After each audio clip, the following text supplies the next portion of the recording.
جماعة إحنا في فيديو النهاردة هنتكلم عن 3 جوانب لازم تهتم بيهم الفترة الجاية لو عاوز تغيّر في شكل حياتك في 2026.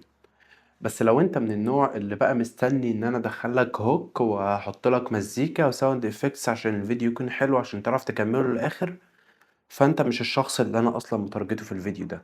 الفيديو ده مش ليك، لو كده اخرج منّه دلوقتي قبل ما أكمّل. طيب، ال3 حاجات اللي أنا محتاج إن أنا أتكلم عنهم النهارده، ولازم أنت تطوّرهم علشان تغيّر في شكل حياتك، هُم أول حاجة جانب مالي، تاني حاجة جانب روحاني، تالت حاجة جانب عقلي وجسدي. خلّيني أبدأ لك بالجانب الروحاني. بُص، أيًا كانت ديانتك إيه، أنت مسلم والّا مسيحي والّا أيًا كانت، دي حاجة مش بتاعتي، دي حاجة بتاعتك أنت. فمن أهم الحاجات اللي هتساعدك إن يبقى عندك توفيق في حياتك هي الصلاة.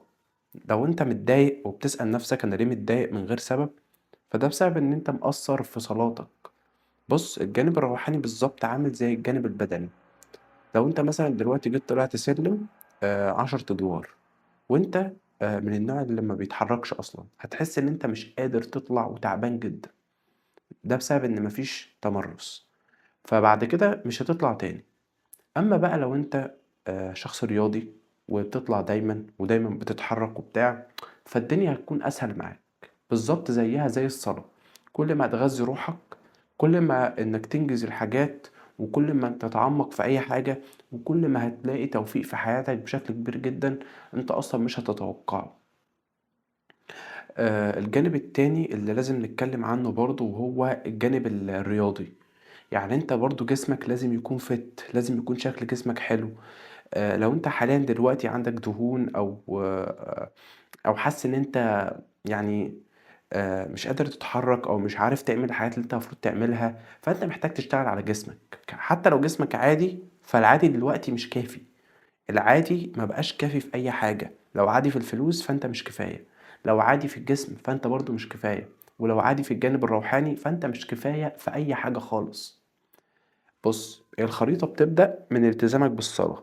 تاني حاجة إنك تعدِّل الmindset بتاعتك وتعدِّل عقليتك، تختار الناس اللي أنت تمشي معاهم، تختار تخرج مع مين، ترجع مع مين. مش أي حد بتروح، مش أي حد بتتكلم معاه. لازم تختار الناس اللي أنت بتتكلم معاهم بدقة، لأن دي الناس اللي بتحدد تفكيرك عامل إزاي، الmindset بتاعتك عاملة إزاي، وهتبقى موجود فين بعد 3 أو 4 أو 5 سنين من دلوقتي.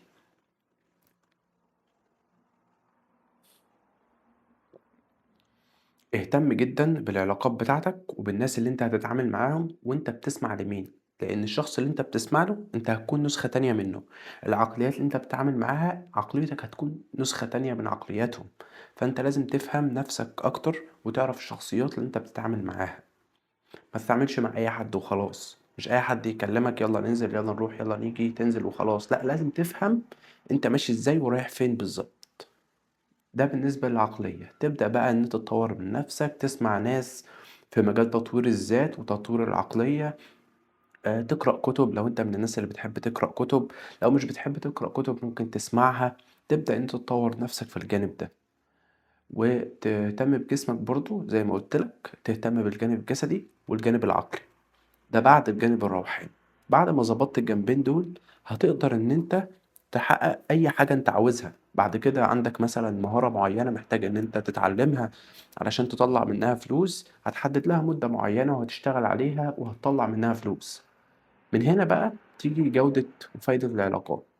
خلّيني أوضّح لك حاجة. أنا دلوقتي شغال media buyer، تمام؟